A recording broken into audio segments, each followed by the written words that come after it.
Check, check, check. Hey guys, this is episode 42 of Dope Nostalgia. I'm Naomi, and we're welcoming back our good friend Colin to the show today just so that we can reminisce and enjoy and talk about the legendary Eddie Van Halen, who passed away at the age of 65 only a few weeks ago. We're going to remember him by remembering 3 albums that Van Halen put out in the 1990s. We're going to be talking pretty heavily about those and listening to some of the clips. And rest in peace, Eddie. We love you.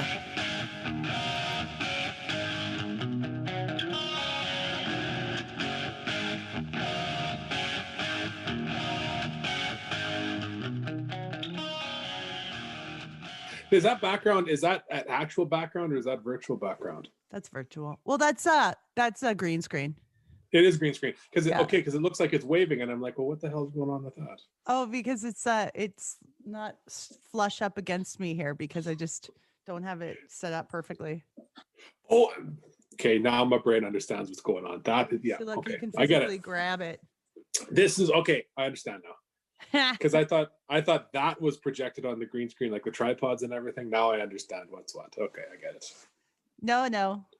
Yeah. That's literally, I bought that for like $40 on Amazon just to hold Yeah. up my green screen because I moved back downstairs, so I don't have a wall behind me anymore.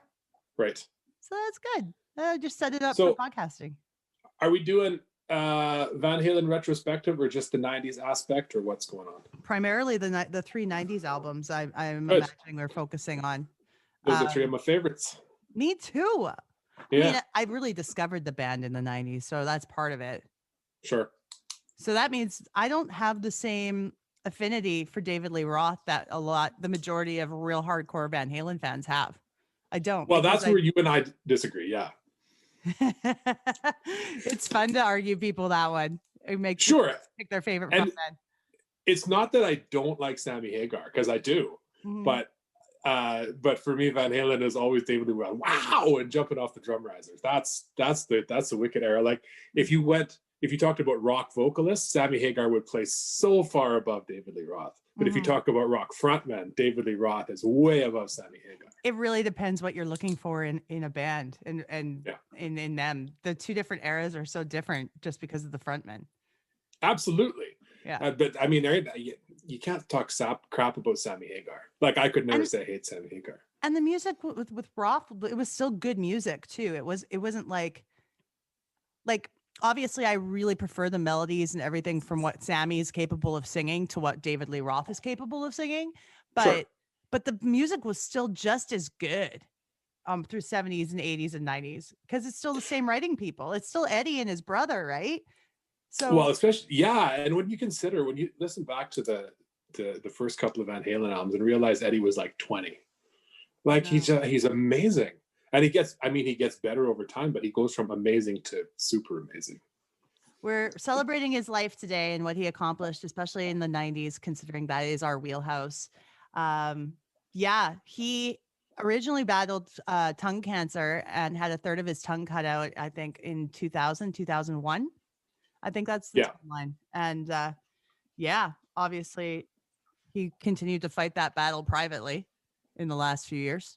The tongue cancer, he had the surgery in 2000, and then he was declared cancer free in 2002. Mhm. And the cancer returned in he had a surgery in 2012 for diverticulitis. He was in bad shape, and then cancer returned in the form of throat cancer in, I believe, 2013, and spread to his lungs and spread to his brain, and apparently the last couple weeks of his life it spread to all his organs. Damn. So so he fought cancer for a lot of years. When he talked about it the first go round, he said that what caused it was he always put that metal pick in his mouth.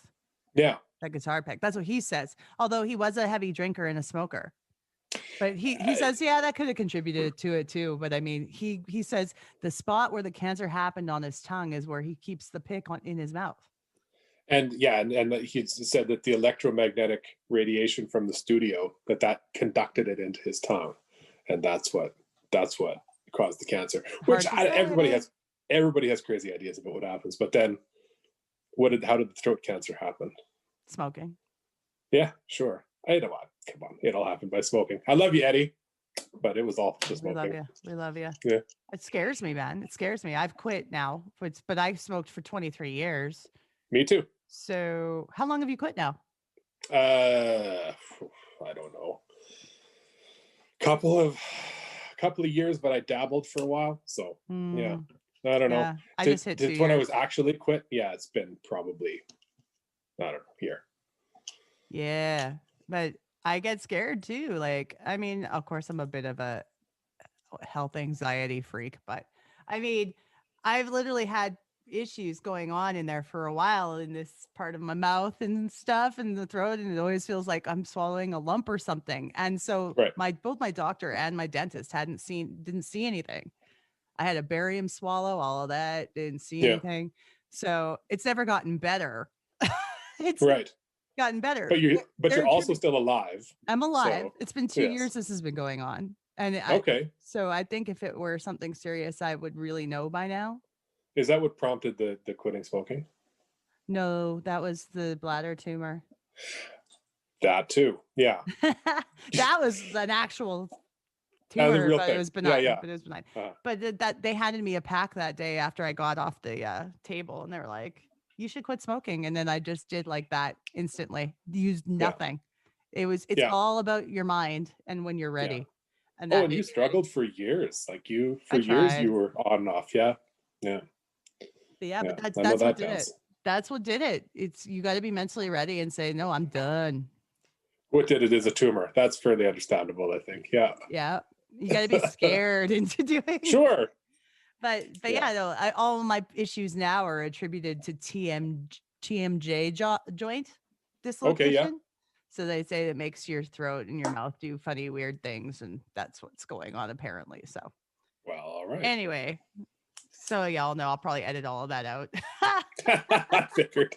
Sometimes I wonder when we're going off the rails like that, but I know you process all this. I probably publish about 90 to 95% of what we do because it's a conversation. And yeah, Sure. it goes off the rails sometimes, but that's what makes it interesting. Yeah. Some things get a little too personal, and I'm like, I should take that out. like on your other podcast, I'm sure there's a few things that you would rather that they edited out. Oh, that's like 99.8 stays in on that one. And then I'll have this moment where I'm sitting there like struggling with anxiety about something I said, and I'm like, can you just Right. take that out? Thanks. I'm pretty revealing on the other podcast, L2L folks, L2L podcast. But some things I'm like, hey, no, we might have gone too far with that. All right. Easy to do. Very easy to do. I don't usually have a drink, wobbly pops per se while I'm recording, but I do when it's with friends usually. Not when I'm doing a serious interview. Well, sure. But maybe I should because sometimes I get tongue-tied and I feel like I'm rambling or I say a lot because I'm nervous. I think that would be probably worse with a beverage. Yeah. I've talked to usually once I get into the interview, I'm fine, especially when you get the vibe of the other person. And if they make you feel comfortable, then it's a lot easier. Yeah. But if it's somebody who's like, I've been lucky so far, I haven't had too many people that made me feel anxious. They're usually pretty cool. No, you've had some pretty decent names, and they've been pretty cool people. Like they've given you a lot of their time for and like enjoyed what they were up to. That was awesome. Oh yeah, and I'm impressed at the amount of time that they have to give as well. Like the standard interviews you see in the press are usually like 10, 15, 20 minutes at tops. But if they're willing to sit down and spend like 45 to an hour chatting with me, I'm just mind blown. That they can do that much. See, and then you can be pals, and then maybe you can go hang out with them, and Well, when the life goes back to normal, I'm always telling them, hey, when you come here, I'll find a gig for you. I'll find a venue for you to play. We'll hook it up. Cool. I try to put that out there because like I know enough venues in town that I've played. That's right. That it wouldn't be that hard. I wouldn't think so for a lot of these guys. No, it should be fine. I mean, the 90s nostalgia is huge. Thus, the Dope Nostalgia podcast. Here we are. Not doing too bad. We'll be doing a state of the podcast address one day, and I figure that podcast. I figure that'll be. We have our 1 year anniversary coming up. Still a ways away, about 15 episodes away. Yeah. And when that happens, I'm sure I want you there for it, and Kendra and all the And we'll have regulars. cake. Oh boy, Let's have cake. let's have cake with the Eddie Van Halen aesthetic you got going behind you on the cake. Van Halen icing.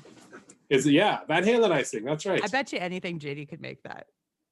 She probably could. She could. We could have some Van Halen icing for sure. And have you seen Sammy Hagar lately? He's eaten a lot of icing, so he's down. He has a very good. I'm changing it. He has a very good show, Rock and Roll Road Trip with Sammy Hagar. Have you caught some episodes?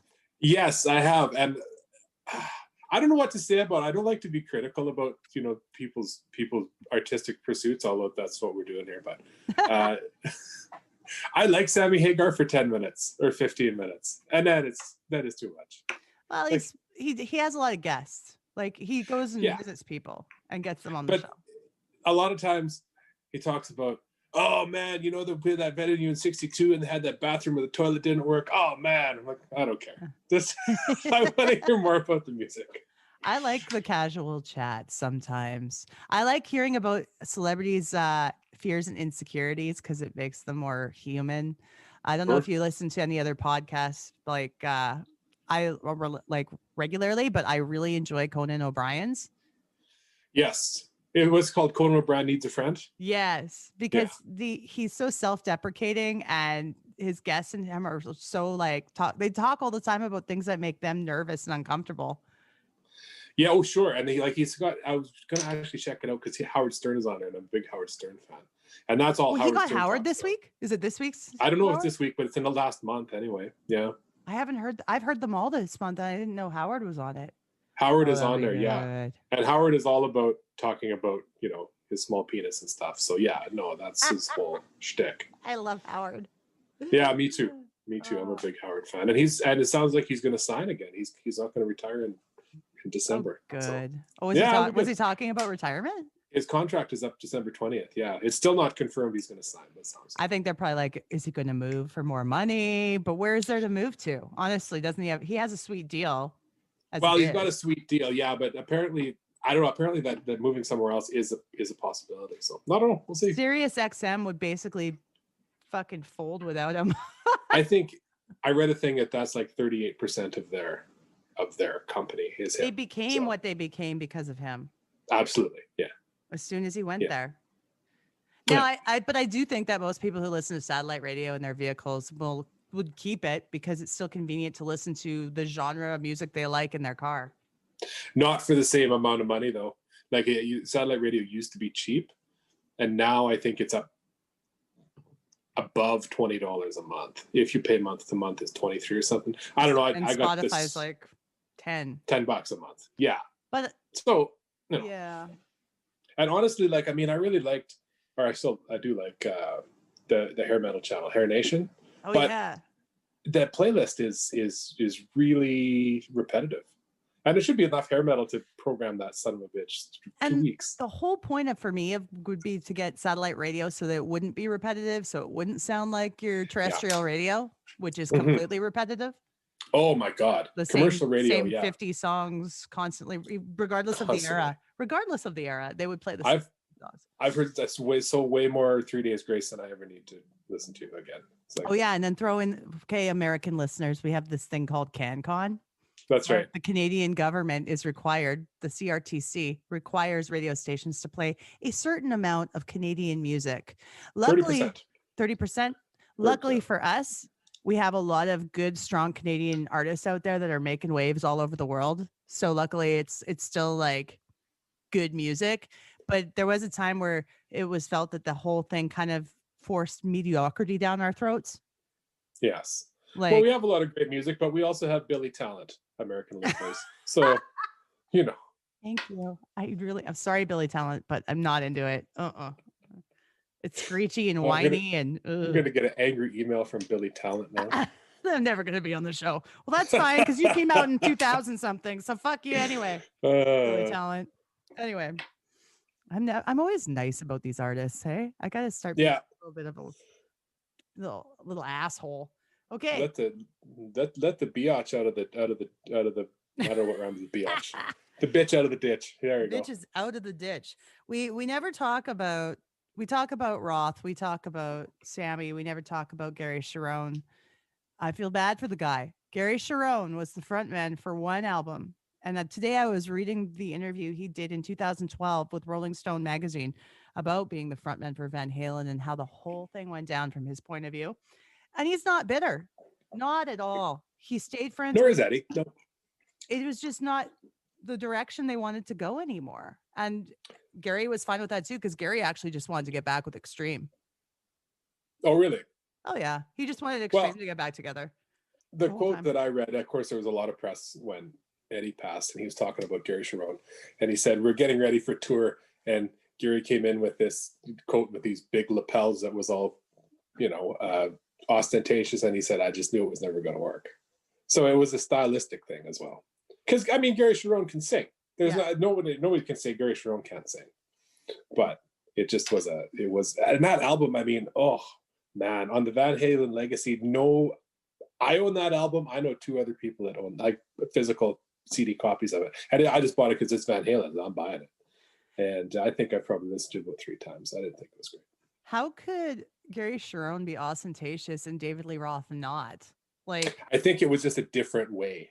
I think it was a different style. it just didn't feel right, maybe. You just know when it works and when it doesn't. It's true.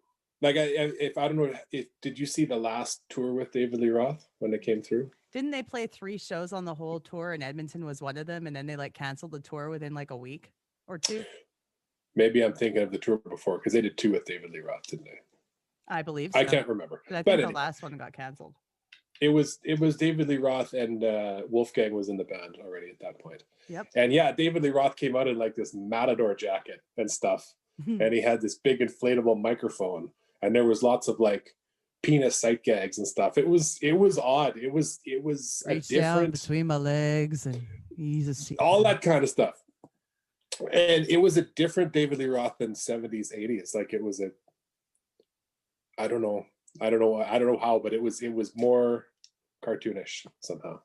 I don't know. It's so good. I mean, Dave is great.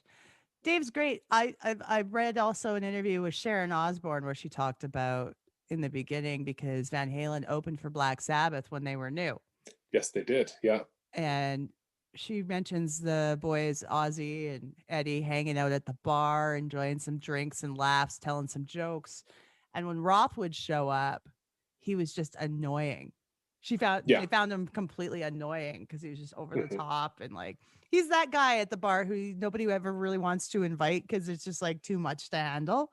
And he doesn't realize he's talking too much, but he keeps talking. Yeah, I think he's the guy. He's totally the guy. Yeah. So I don't know. I love Dave. It's bigger than life personality. He would be hard to just hard to chill with that guy, I think. But I mean, he's born to be a rock star. What else is he going to be? You got to wonder if they know when to turn it off. I don't think. See, that's my perception of David Lee Roth is he doesn't have an off switch. I think he lives that. I think he walks on the stage and off the stage, and he's the same dude. I always wonder that about Jim Carrey. Would Jim Carrey be a difficult fellow to have a date with because can he turn it off? I think now he can. I think he definitely can turn it off. But in the 90s, I don't know if he could have. I don't know. Not. I don't know who he was really. But I was massively in love with Jim Carrey. Absolutely. Really? But the thought of actually dating Ace Ventura was like, no way. Right. It'd be exhausting. That's the proper word to describe it, I think. But if Jim Carrey is Jim Carrey and he's just being himself, now that we've had years to get to know Jim Carrey, he's quite enjoyable. When he turns it off. When he turns it off. But I mean, I think that's a matter of age. People mellow with age. But again, David Lee Roth doesn't seem to have. Well, he did become a paramedic. So that was an interesting turn for him. Absolutely. I think it was something he always wanted to do, just to see what a real job with actual, like responsibility was like. I suppose. To help people. Suppose. You see Sammy Hagar now. Sammy Hagar's old as balls. Sammy Hagar's what, about 70? Possibly, yeah. Yeah. Hold on, I got to look up that. How old is Sammy Hagar? Because he obviously doesn't want to stop. No, but he can I'd be still sing stopped too. by He can that. still sing. So why not? So Well, I guess so. Yeah, Sammy Hagar is 73. Sammy Hagar is older than my dad.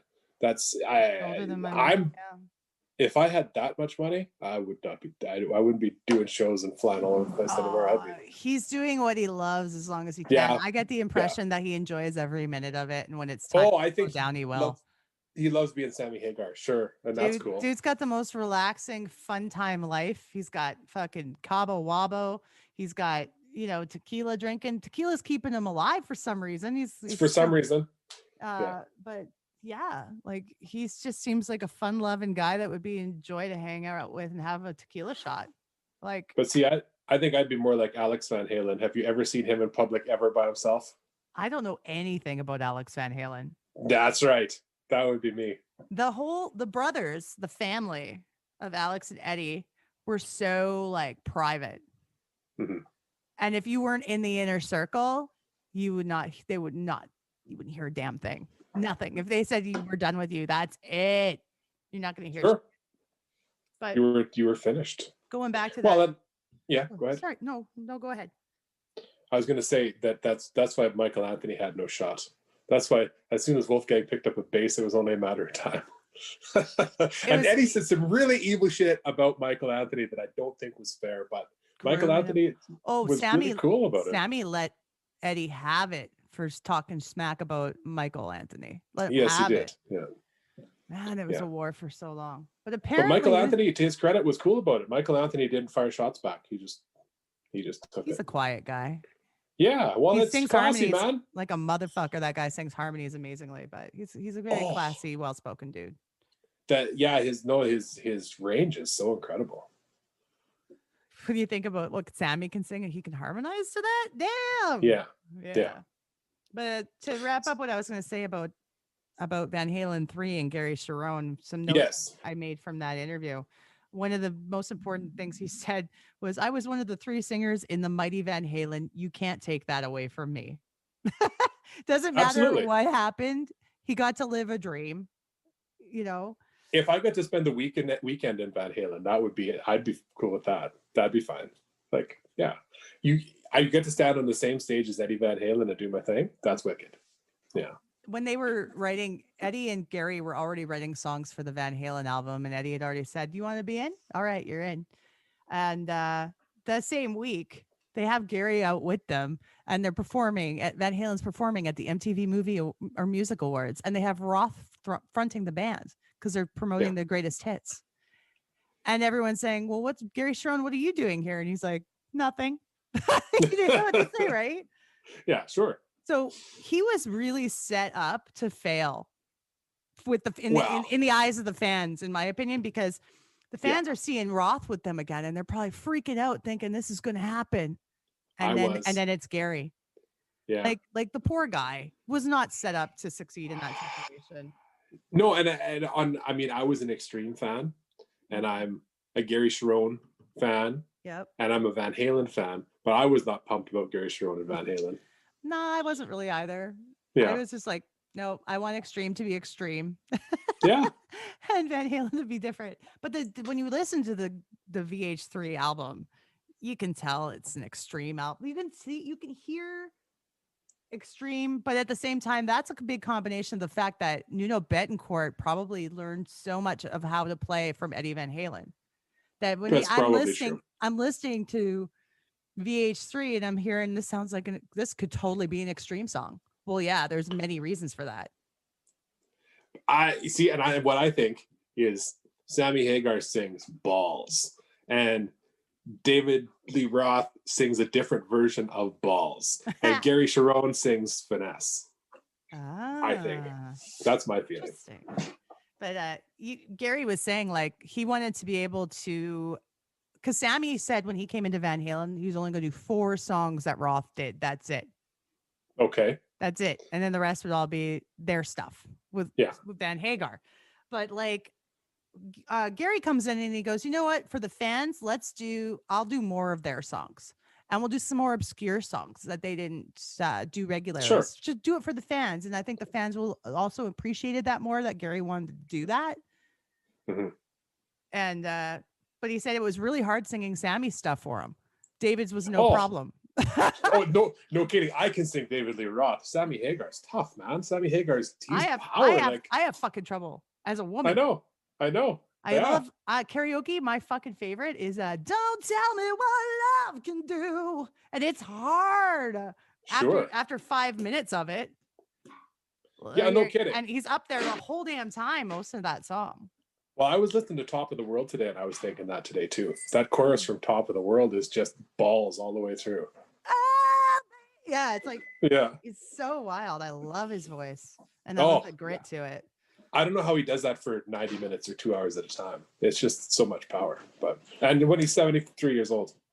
But Yeah, but it's funny because we were talking about like how Sammy was so mad at Eddie about the Michael Anthony thing, and then suddenly now Sammy's saying, "Yeah, Eddie and I made up last year.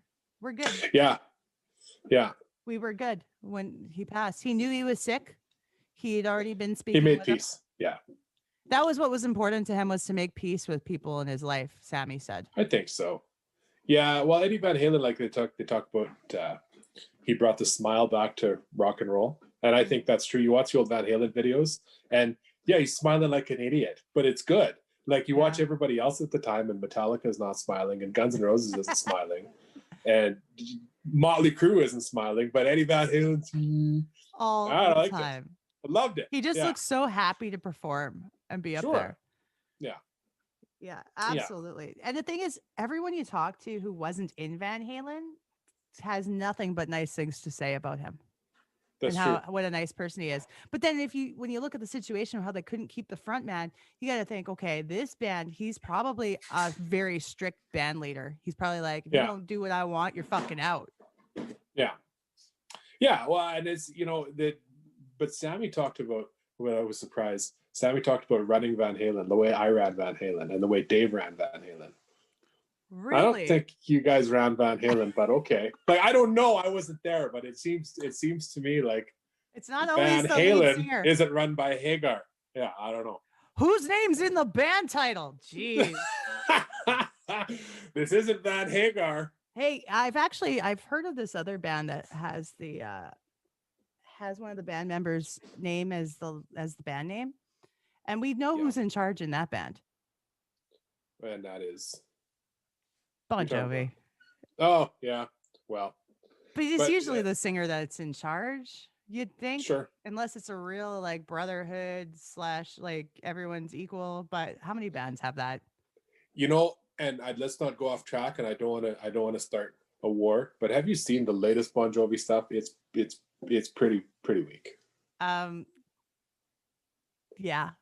Yeah. I it's like pretty weak. it's weak. The last 3 albums, not a fan of. This one, there's one song on it that actually made me go, holy shit, you can still write, you can still do this. Holy crap. Called Blood on. But is it slippery when wet? I don't think so. But one song out of 10 isn't enough. No. I don't know. It sounds like, to me, it sounds like new country.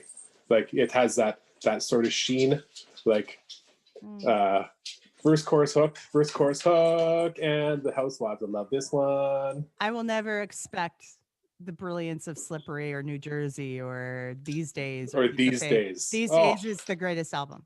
The greatest. I always go off on this tangent. Sorry. No, I can talk Bon Jovi. I don't know. I know New this isn't the Jersey's time. pretty damn good. New Jersey? Okay, my top 3. Number 1, These Days. Number 2, Keep the Faith. Number 3, New Jersey. Oh, yeah. No, Slippery When Wet's got to be number 1, though. Well, it depends. I didn't discover the band on Slippery. You didn't discover on Slippery? No, I did on Keep the Faith. Interesting. I was very late to the party. Very late to the party. Yeah. But that had a lot to do with my upbringing. Hence why I do a podcast about the 90s, because everything I discovered was in the 90s. I grew up listening to what my parents and grandparents wanted me to listen to, which was mostly hymns and church type music. Yeah. Get behind me, Satan. Everybody else was like, "Oh, nope, that's questionable. Nope, can't listen to that." I finally got my first cassette that was my own in '87, and it was Tiffany. Right. And even that, they were like, Oh, I don't know about that one song there.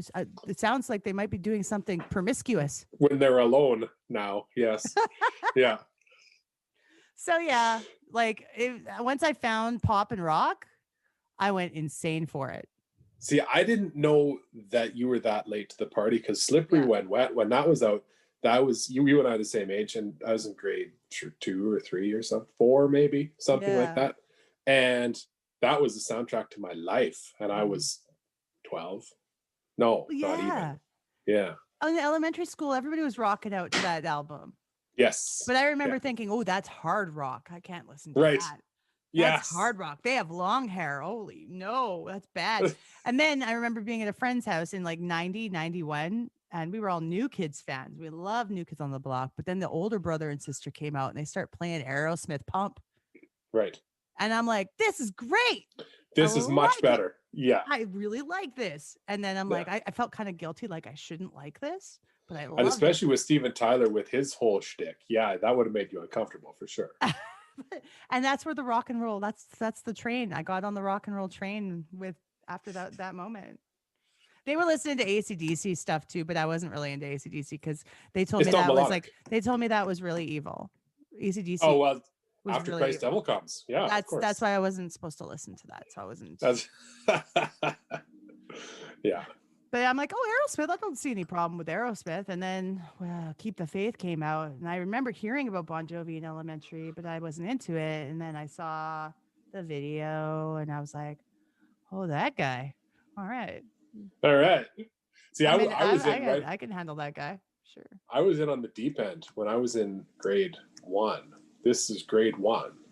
There used to be a show on CBC called Switchback. Do you remember that? Yes. Yes. I actually talked to Stu Jeffries about Switchback. Yeah. Oh, wow. I got to go back and listen to that. Yeah. On Switchback, and they showed Twisted Sister, We're Not Going to Take It. Mm. And that was it, man. I didn't care what else was going on. I think I had a Bryan Adams tape, and I think I had a Platinum Blonde tape and stuff. I didn't know that's done now. And I had the LP. I had the vinyl of Twisted Sister Stay Hungry. D. Snyder on the front. He's got a big bone in his hand.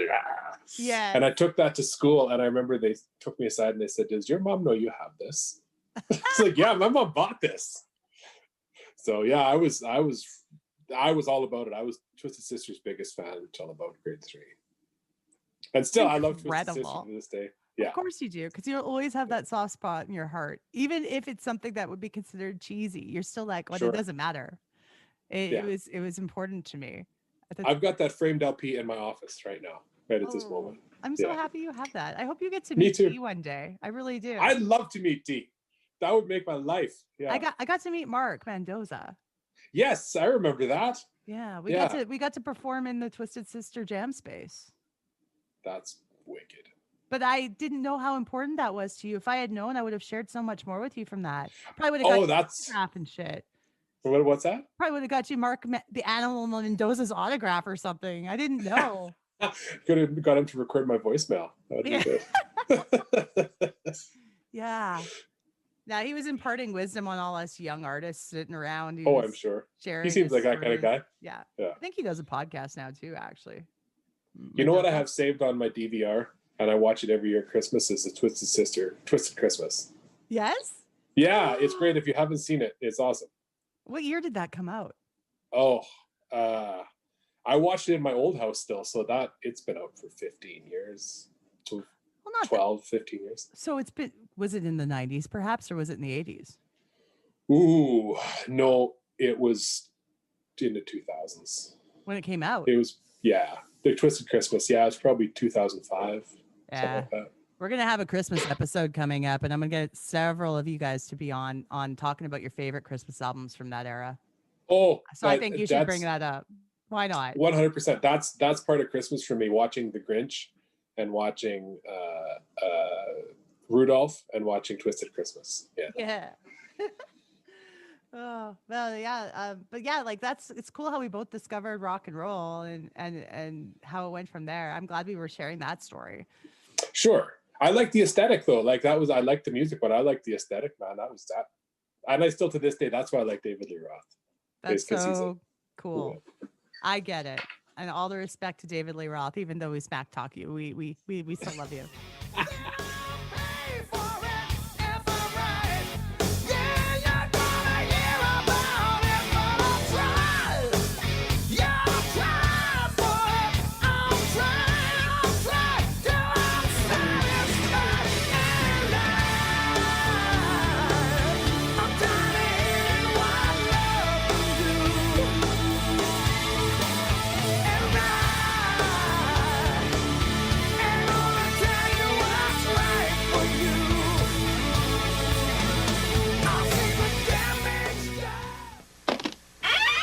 After these messages, we'll be right back. Analog Brewing, winner of 3 awards at the 2020 Alberta Beer Awards, is a proud sponsor of the Dope Nostalgia podcast. Analog Brewing is now offering delivery within the city of Edmonton with no delivery fee on orders over $40. Go to analogbrewing.ca/shop.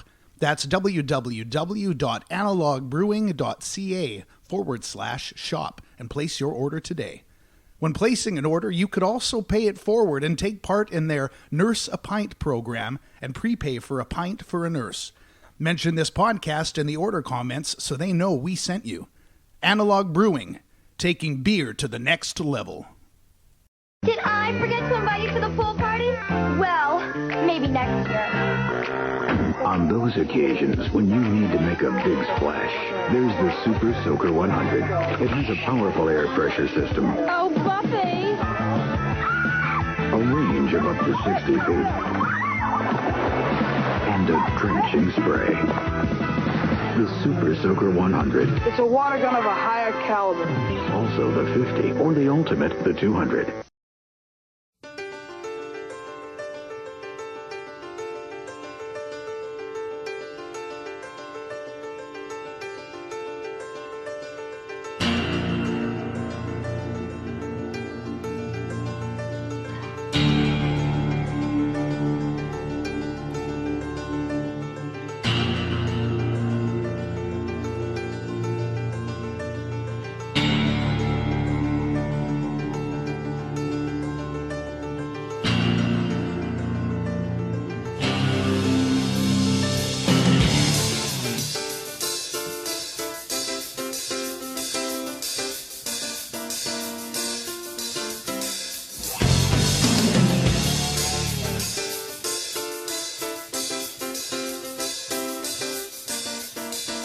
I discovered Van Halen because my sister had the CD. Now, usually I was the one who went nuts at the HMV and getting my mom to buy me discs and stuff.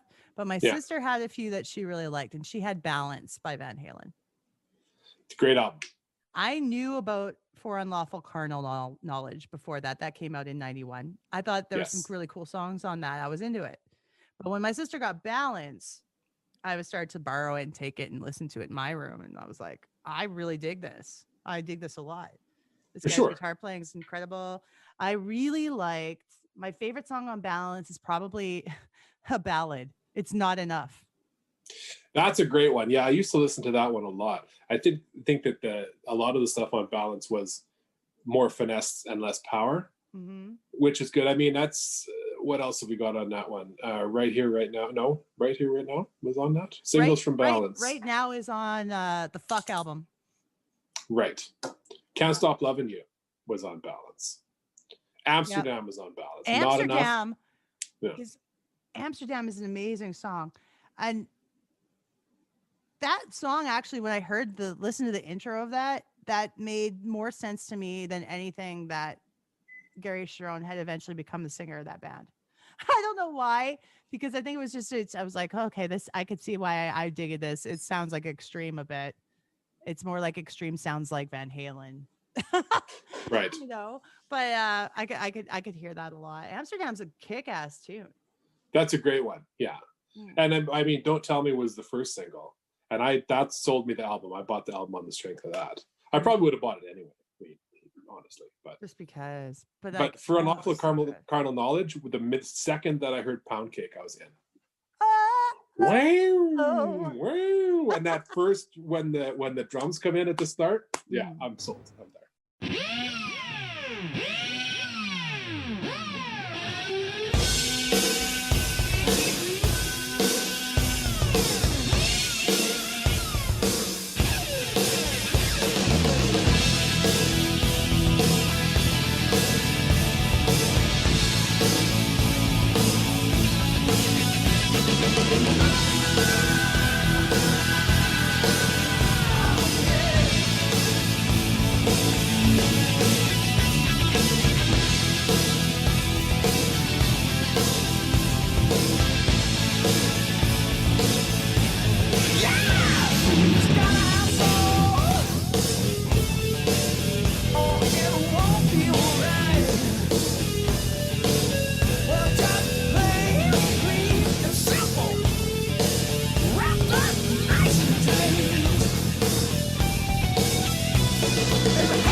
I still sometimes listen to that in my car and I can't turn it up loud enough. It's a fantastic song. It's the energy level of it is just killer.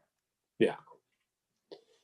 That's one of the ones that I can't, like, it doesn't matter where I'm playing. I can't turn it up loud enough. Which is great. When a rock song is like that and you want your ears to bleed a little bit, that's when you know it's good. A couple songs I also like off balance. Feelin'.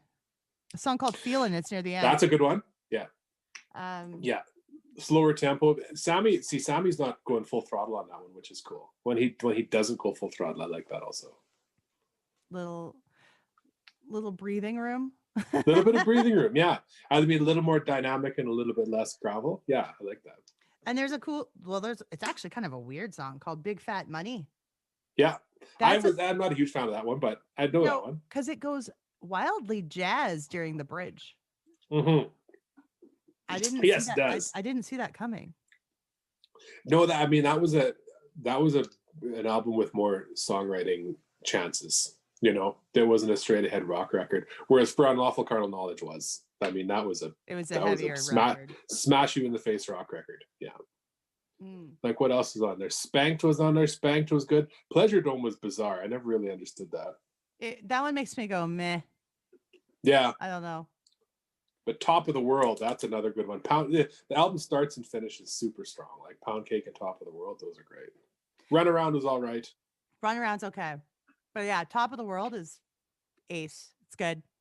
I still like that. I like to sing the shit out of that song. Makes me miss karaoke. I know. Yeah. That's one of the better ones. Let me just have a look at balance here too. Mm-hmm.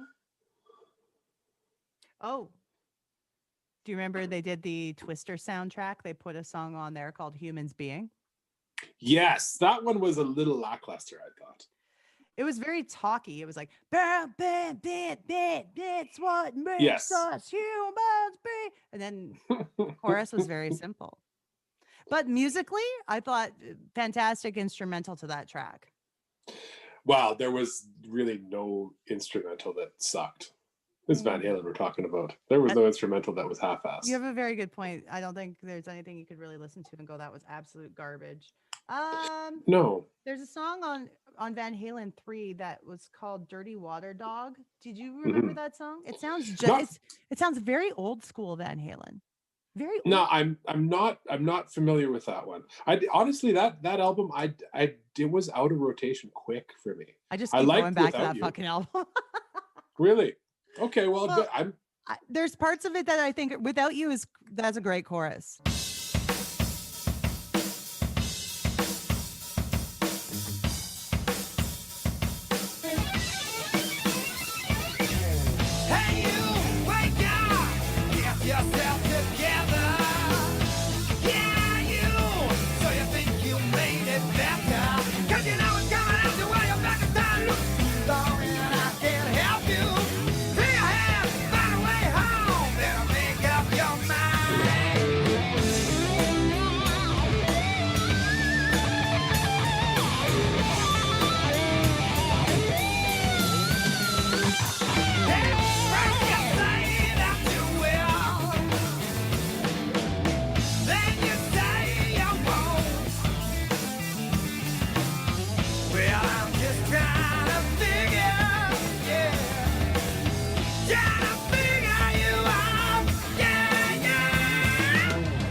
Great chorus. I thought it was going to set it up nicely for the transition into the Sharon era that was supposed to be.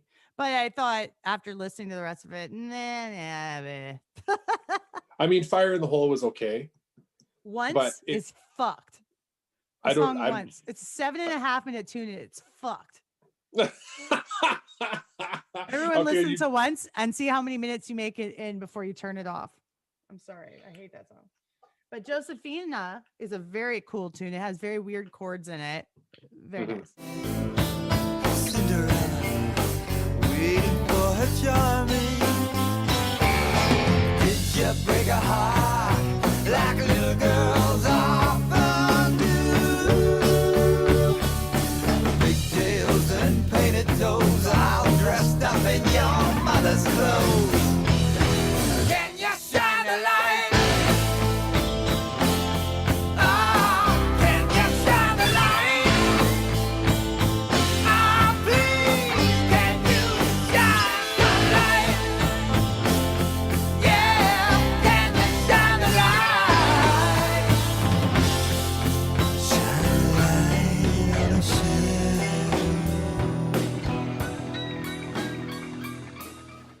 Tell me more about balance.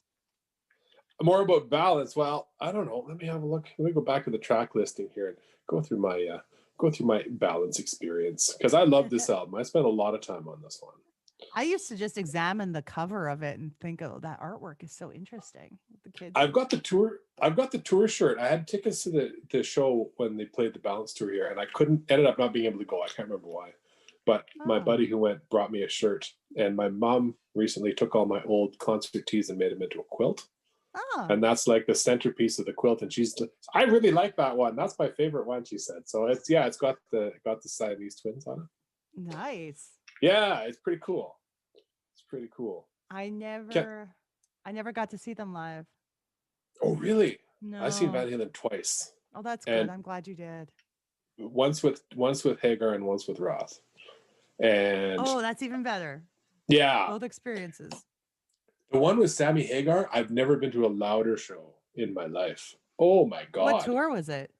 It was his last one with Van So it would've Halen. been- And yeah, and it was like, if you're too loud, you're too old. But my hair was blown back.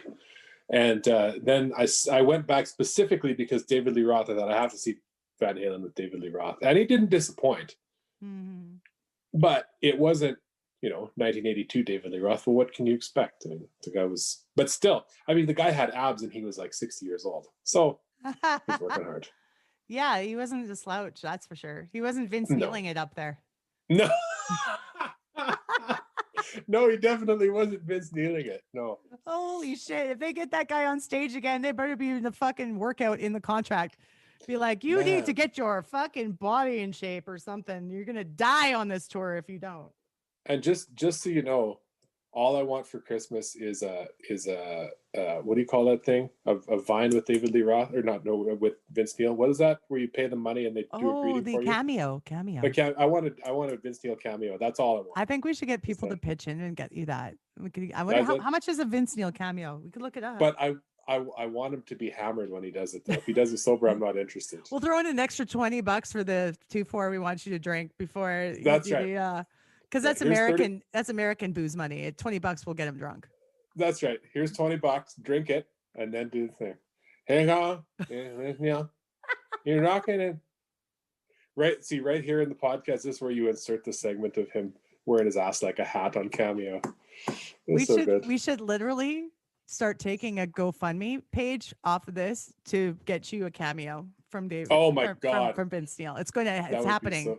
It's going to happen after this episode airs. I want him to mention my business. I want him to mention selectdjs.ca. See if you can get that out of his mouth.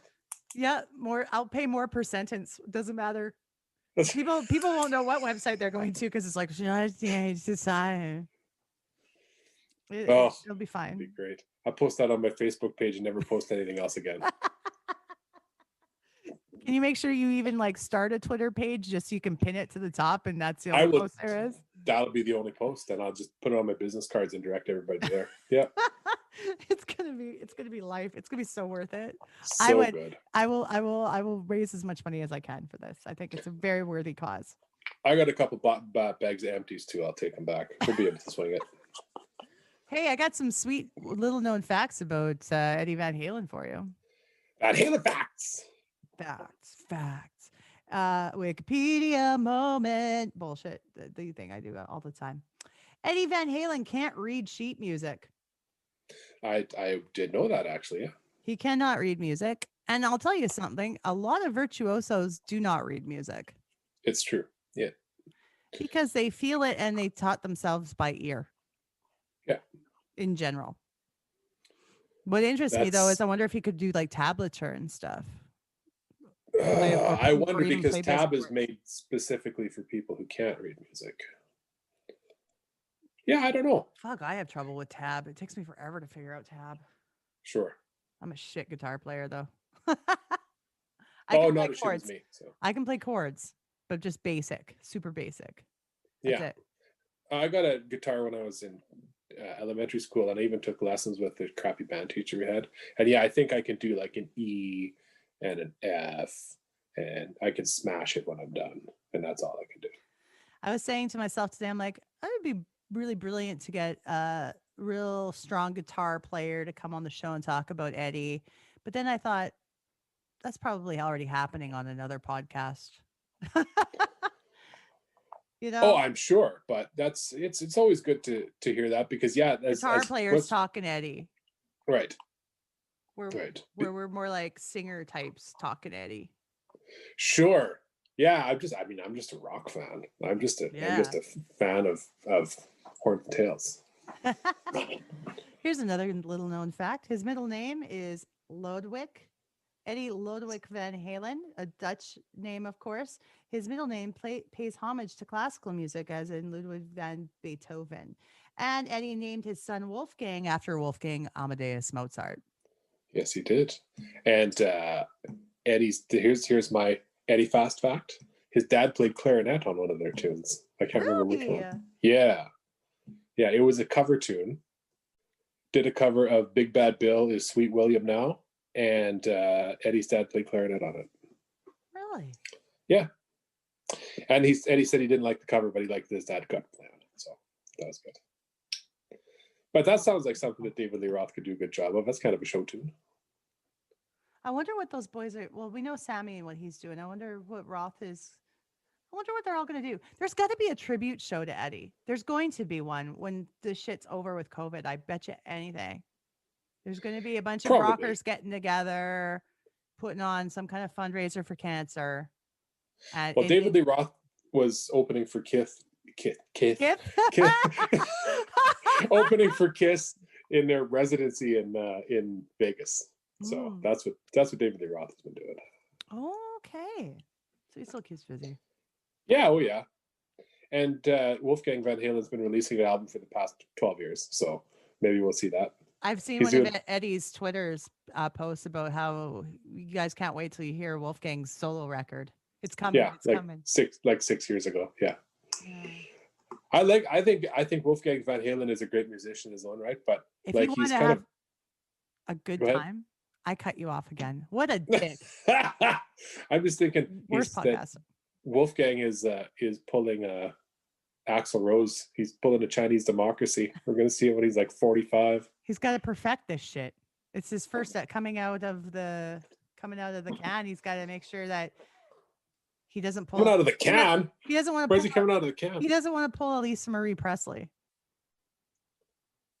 Who's gonna pull a Lisa Marie Presley? I liked Lisa Marie's solo album, her debut album. I thought it was great.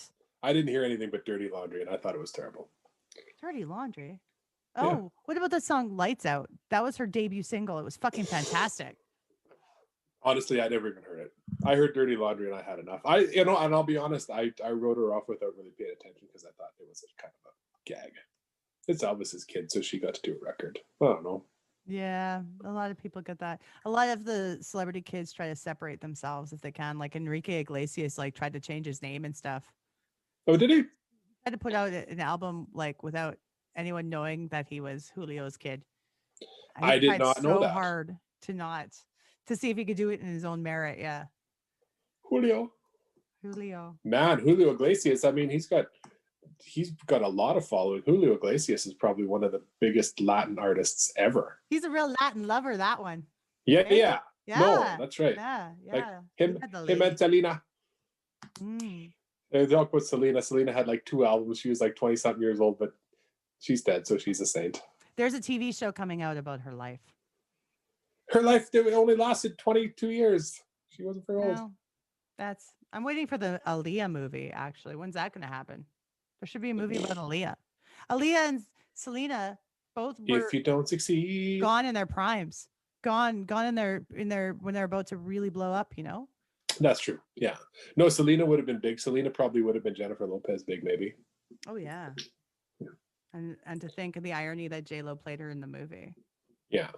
Well, they had to find somebody with a big can that could sing. So there you go. Speaking of can, just Beat It. Eddie Van Halen played the famous guitar solo on Michael Jackson's 1983 Beat It hit. In fact, when he went into the studio and he heard the original cut of Beat It to play on, Michael wasn't around.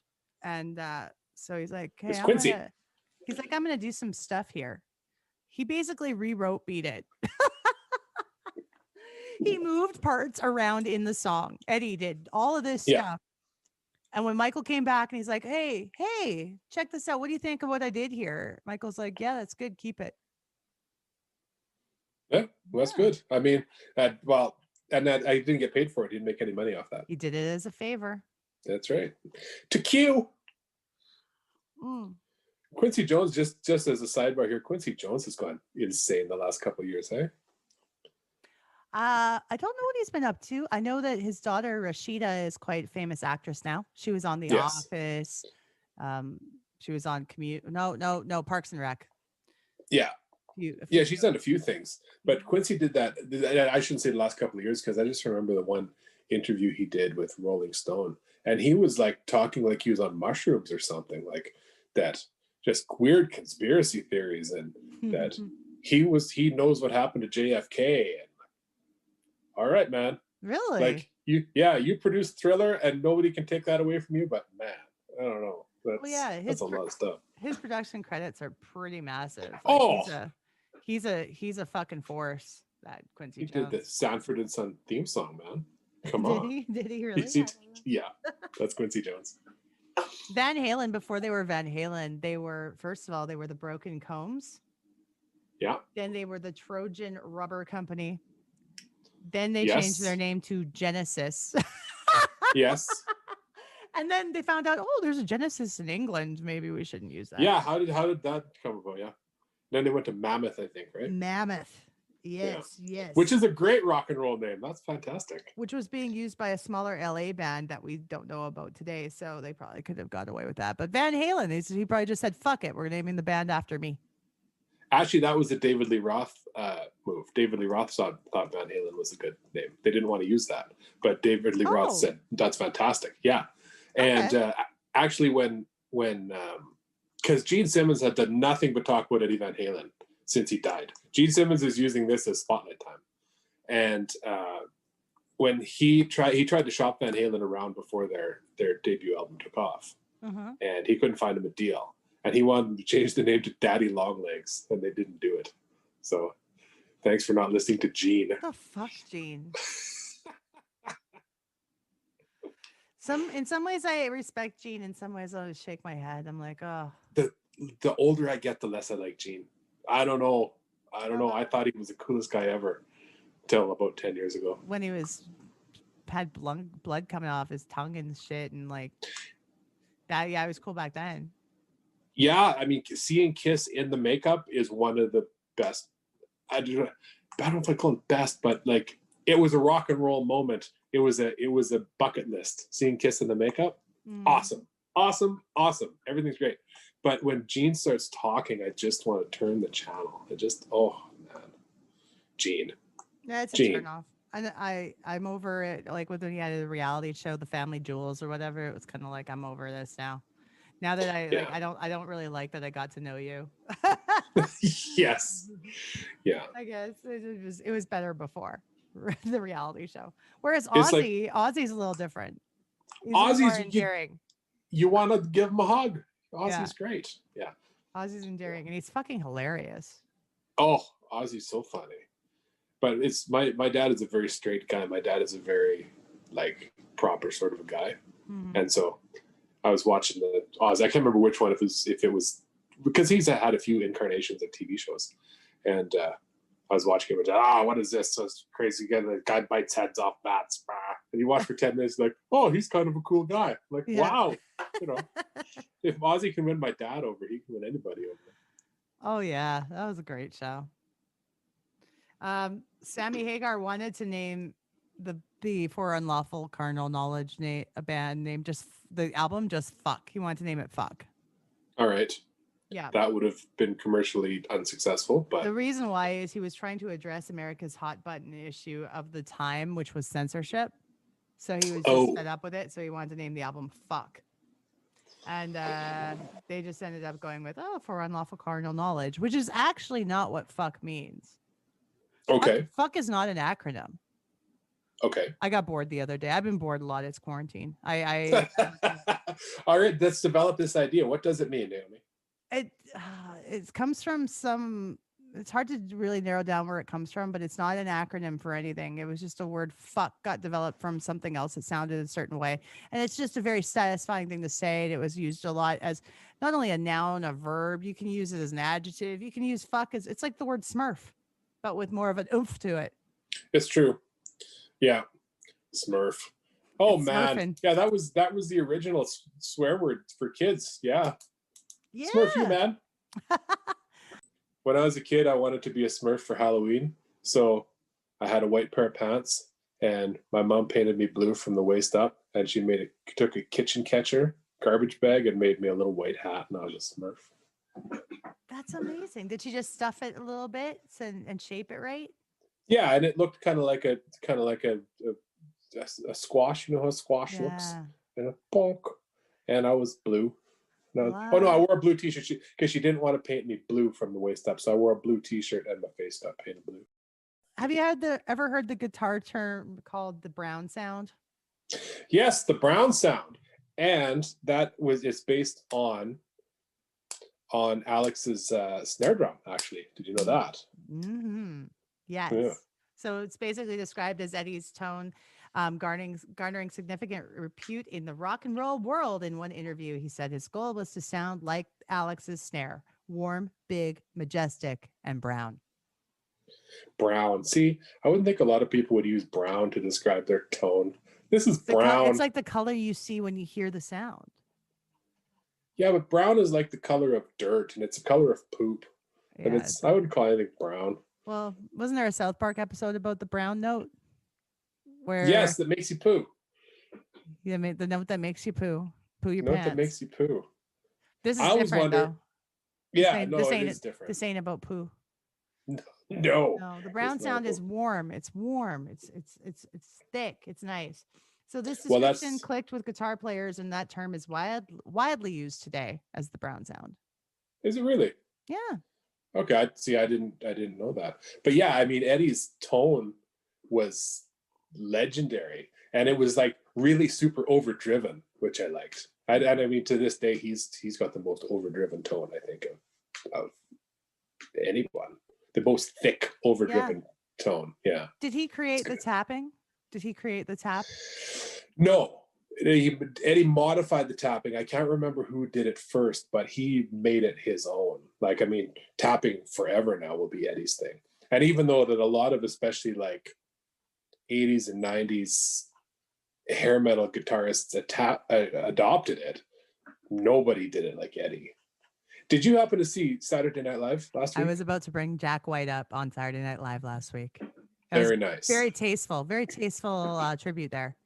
He gave him about 10 seconds of tapping. That was awesome. I loved it. And he did it on the guitar that Eddie gave him. Yes. And he had it slightly modified for his setup. And then, he played a little bit of tapping right at the end of the tune. It was beautiful. But as an aside, wasn't Jack White like just melt your face all the way through? Both of the tunes he did were awesome. His whole band. I think he's a fantastic artist who makes great music, but his voice annoys me. Okay, fair enough. Yeah. Yeah. I think I absolutely love what he does, but I can't really listen to his singing. It kind of drives me nuts. Fair enough. Mm-hmm. Yeah, he's not. Nobody's gonna say Jack White's an excellent vocalist. No, but he's a crazy good musician. Crazy good musician. Yeah. Very much so. Yeah. I always wondered, talking about Brown Sound, Sum 41, their guitar player is Dave Brown Sound. I wonder if that's where he's adopted his name from. I bet. Can you hear Eddie in any of his playing? I don't know. I don't find his playing very distinctive one way or the other. But I always wondered, when I was younger, I thought he called himself Brown Sound as a takeoff on the fact that he's a brown guy. And I thought he's like, He's got that really like gelled up hair, right? yeah, That guy? yeah. That's gotta be hairspray, actually. Gel doesn't hold like that. I don't know. Well, something. He's got product in there anyway. Yeah, it's some good product, good strong product. To generate the intro to the sound pound cake, Eddie held a power drill up to his guitar pickup. And apparently the scenario was a complete fluke. A maintenance worker accidentally left the tool in the studio. And upon picking it up, Eddie realized it was in the exact same key as the song. And then after that, he used a drill every time he played Pound Cake live. See, there you go. There you go. I thought that was a cool thing. But I don't think that made the song. I think the song would have been just as wicked without it. It was a cool thing, but once those drums kick in to the sound of the yeah, it's really good. Yeah, and Alex is just a little bit behind the beat. Oh yeah, it's heavy as hell. It's so good, so good. It's fantastic. I don't know. I've touched on all of my my main points today. All right. Yeah. Well, I don't know if I have any other points other than I love the 90s Van Halen. I love 2 of the 3 albums that came out in the 90s. Sorry, Gary. Yeah. I love them as much as the albums that came out in the 70s. And then the 80s were okay. But I mean, Van Halen 2, the 1984 was the big one. Jump came off of that. Yeah.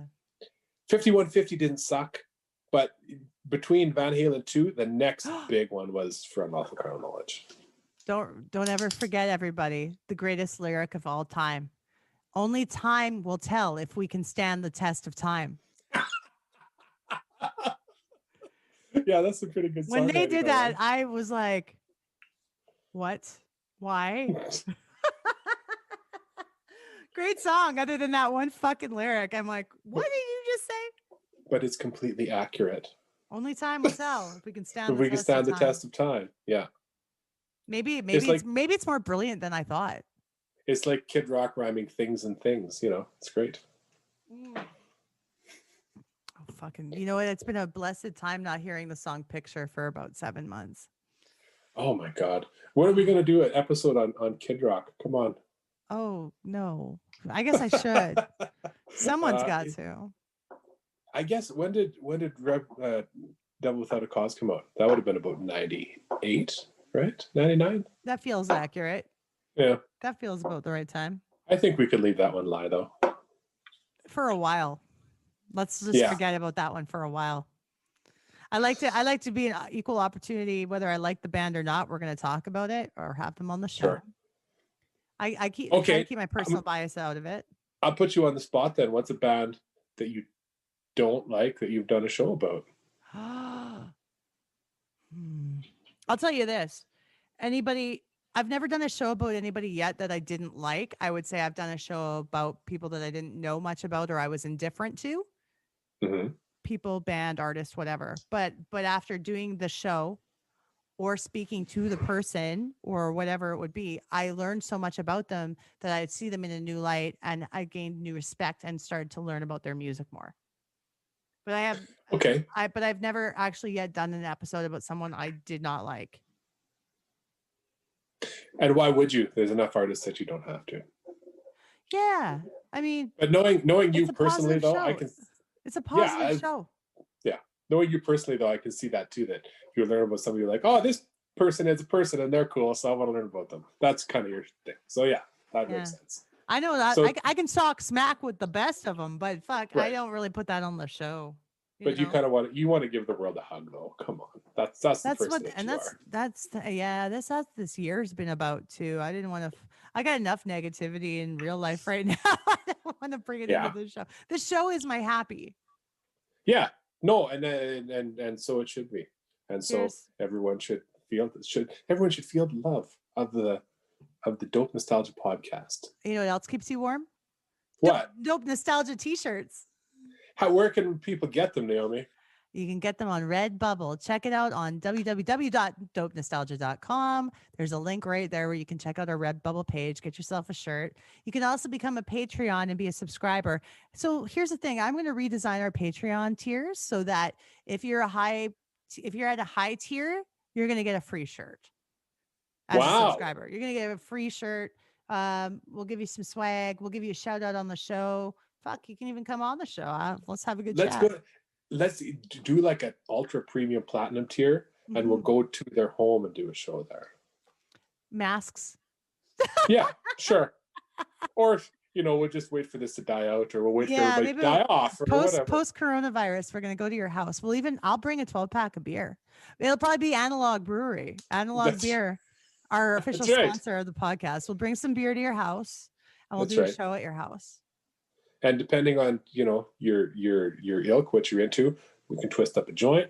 We know people that'll help. I'll get some edibles. There I you still go. have 3 chocolate edible squares that I haven't ate yet because I'm scared.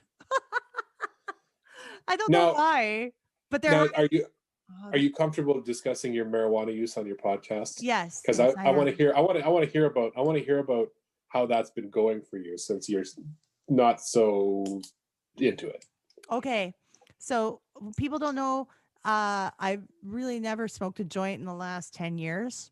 I don't think it's been like 10 years since I've had marijuana. And then one night I had an edible at my good buddy there from the L2L podcast, Quinn's house.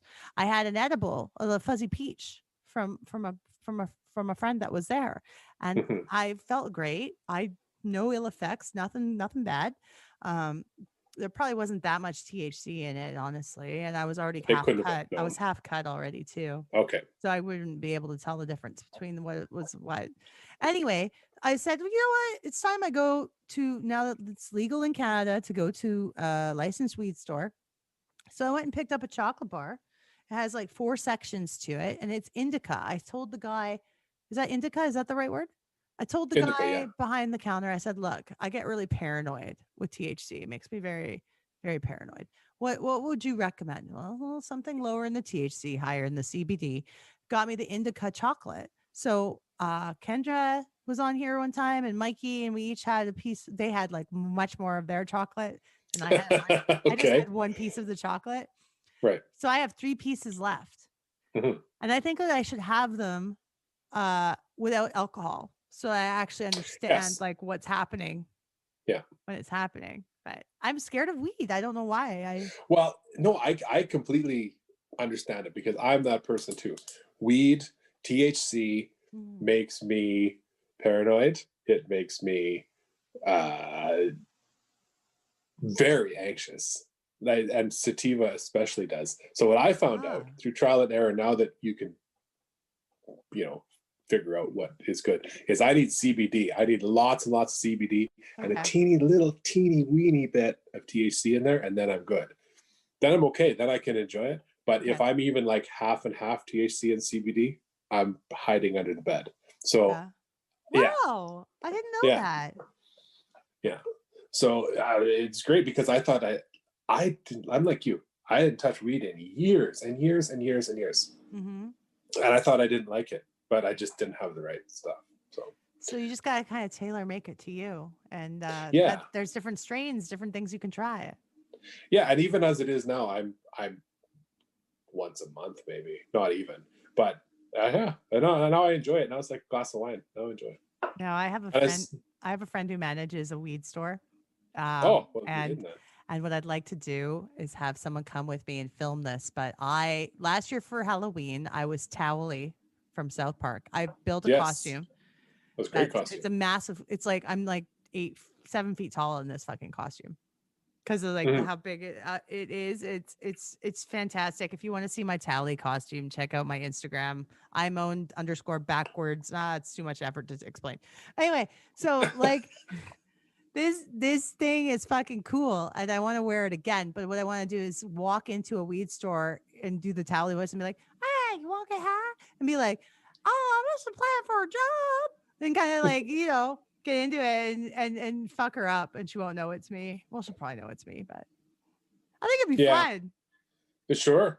I should phone the police on you Integrity. before the police gets there. You just tell her. That's not, I it's you. just work for Tegrity. Tegrity Farms. And just make weed there and just hang out. I just think it'd be fun to go to a bunch of weed stores wearing that fucking costume. Would be fun. And yeah, just see if you do that. Make sure you don't get tackled by anybody. They'd want to know if you're wearing a mask underneath it, probably.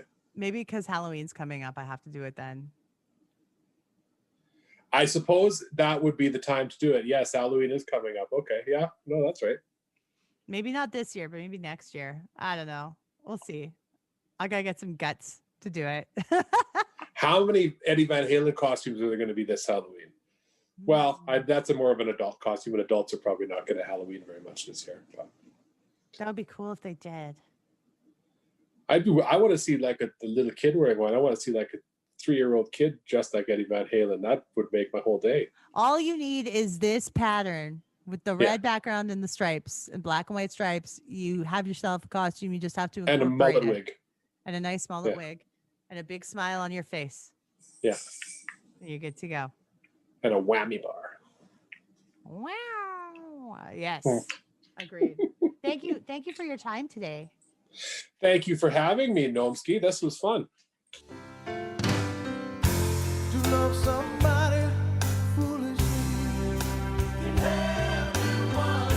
To love somebody hopelessly. To love somebody equally. It's not enough. It's not enough. It's not enough.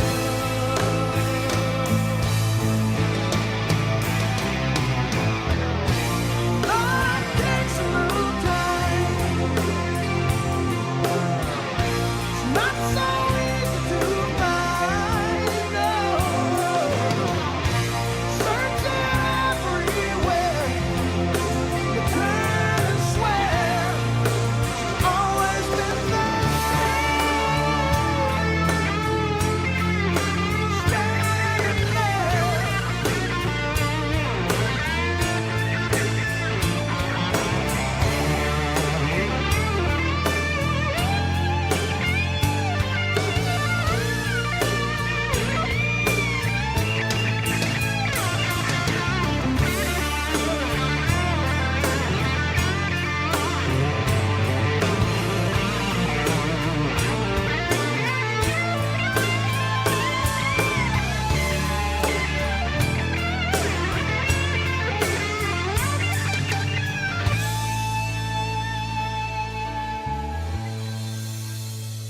Social media, yeah, we've got it. Send us an email, dopenostalgiapodcast@gmail.com. Twitter, nostalgia dope. Or on Insta, dope_nostalgia. This podcast is licensed by SOCAN because we believe that artists should be paid for their work.